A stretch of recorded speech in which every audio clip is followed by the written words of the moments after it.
Hi all, நான் doctor Vishnupriya, ENT and head and neck surgeon.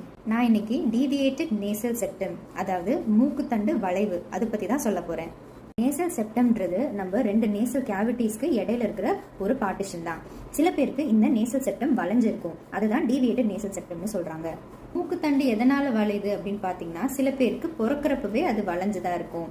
சில பேருக்கு ஏதாவது மூக்குத்தண்டுல அடிபடுறதுனால ஆஃப்டர் ட்ராமா டு நோஸ் அந்த மாதிரி மூக்குத்தண்டு வளைய வாய்ப்பு இருக்கு. நேசல் செப்டம்ன்றது டுவர்ட்ஸ் ரைட், டுவர்ட்ஸ் லெஃப்ட், இல்லைனா எஸ் ஷேப்ல, அதாவது ரெண்டு பக்கமுமே சில பேருக்கு வளைஞ்சிருக்கலாம். உங்களுக்கு என்னென்ன சிம்டம்ஸ்லாம் இருக்கும்னு பார்த்தீங்கன்னா, மூக்கடைப்பு, தலைவலி, சில பேருக்கு சைனோசைட்டிஸும் சேர்ந்து இருக்கும். இந்த மூக்குத்தண்டு வளைவு பிரச்சனைக்கு மருந்துகள் கொடுத்து அது சரியாகலை அப்படின்னா செப்டோபிளாஸ்டி அப்படின்ற சர்ஜரி பண்ற மாதிரி இருக்கும்.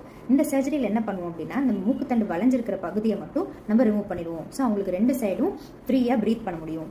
உங்களுக்கு டிஎன்எஸ் இருக்கா, இதே மாதிரி சிம்டம்ஸ் இருக்கா, அப்போ போய் உங்க இஎன்டி டாக்டர்